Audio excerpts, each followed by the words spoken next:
Russia Ukraine युद्ध जब से शुरू हुआ है, आपने एक चीज नोटिस की होगी कि भारत तो आज के समय ना ही यूएन सिक्योरिटी काउंसिल का एक परमानेंट मेंबर है और ना ही हमारे पास इस महीने यूएन सिक्योरिटी काउंसिल की प्रेसिडेंसी है और ना ही अगले 2 महीने तक आने वाली है। इस महीने यूएई के पास है, अगले महीने ब्रिटेन और उसके अगले महीने अमेरिका के पास। ना ही Bharat united nation security council में किसी भी रेजोल्यूशन के ऊपर वीटो का इस्तेमाल करके उसको गिरा भी नहीं सकता है। लेकिन इसके बावजूद America, Britain, France, Germany, Poland, Ukraine और कई सारे वेस्टर्न देशों के डिप्लोमेट्स और लीडर्स भारत से लगातार आग्रह कर रहे हैं कि भारत इस पूरे रशिया वर्सेस यूक्रेन विवाद में यूक्रेन के पक्ष का साथ दे, यानी हम रशिया के खिलाफ चले जाएं और अब्सटेन ना करते हुए रशिया के खिलाफ वोटिंग करें। वहीं रशिया की तरफ से भारत से अभी तक ऐसी कोई भी मांग नहीं रखी गई है। रशिया भारत को नहीं बोल रहा है कि आप हमारे लिए वोट करें या यूएन में हमारे समर्थन में बोलें, जबकि साथ की जरूरत इस समय रशिया को है। यूएन सिक्योरिटी काउंसिल में 15 में से एक भी देश रशिया का समर्थन नहीं कर रहा है। इवन चाइना ने भी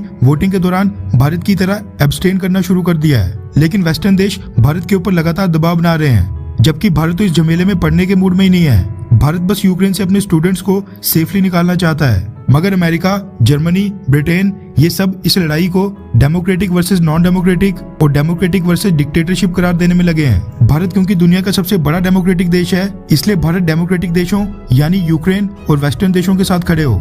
मतलब कि ये सारे देश अपने स्ट्रेटेजिक इंटरेस्ट की चिंता करें और भारत ना करे। इनकी तरफ से लगातार भारत से समर्थन की मांग की जा रही है। फ्रांस के बाद इस बार भारत से मदद मांगने सामने आए हैं यूक्रेन के member of parliament Shri Yaroslav Yurash. Reference के लिए आपकी स्क्रीन के ऊपर द टाइम्स ऑफ इंडिया के आर्टिकल का स्क्रीनशॉट है, जिसके मुताबिक युराश ने पीएम मोदी से मदद मांगी है और कहा है कि भारत इस पूरी शताब्दी का भविष्य तय करने वाले देशों में से एक होगा, यानी भारत 21वीं शताब्दी का प्रभावशाली देश होगा।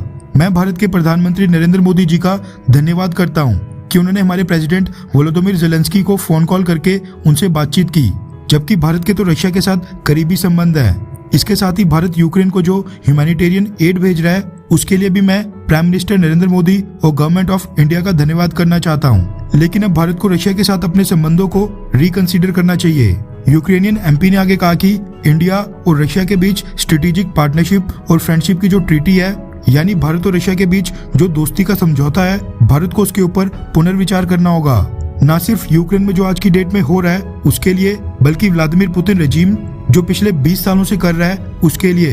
युवराज ने इसके आगे कहा कि भारत को रशिया को पनिश करना चाहिए, यानी रशिया को दंड देना चाहिए। आपकी जानकारी के लिए बता दूं कि युवराज यूक्रेन के सबसे यंगेस्ट यानी सबसे युवा सांसद हैं और ऐसा लगता है कि अभी तक वो इतने युवा ही हैं कि उनके दिमाग का पूरी तरह से विकास नहीं हो पाया है, या फिर वो मानसिक तौर के ऊपर बीमार हैं। वरना वो भारत को थोड़े से मस्के लगाकर ये नहीं कहते कि भारत यूक्रेन और रशिया दोनों में से यूक्रेन को तो चुने, लेकिन उसके साथ साथ रशिया के साथ अपनी स्ट्रेटेजिक पार्टनरशिप खत्म करके भारत रशिया को पनिश करे, यानी भारत रशिया को दंड दे। खैर, वैसे आपको क्या लगता है कि क्या भारत रशिया का सपोर्ट करके बिल्कुल सही कर रहा है, हाँ या फिर ना? नीचे कमेंट करके अपनी राय जरूर बताएं।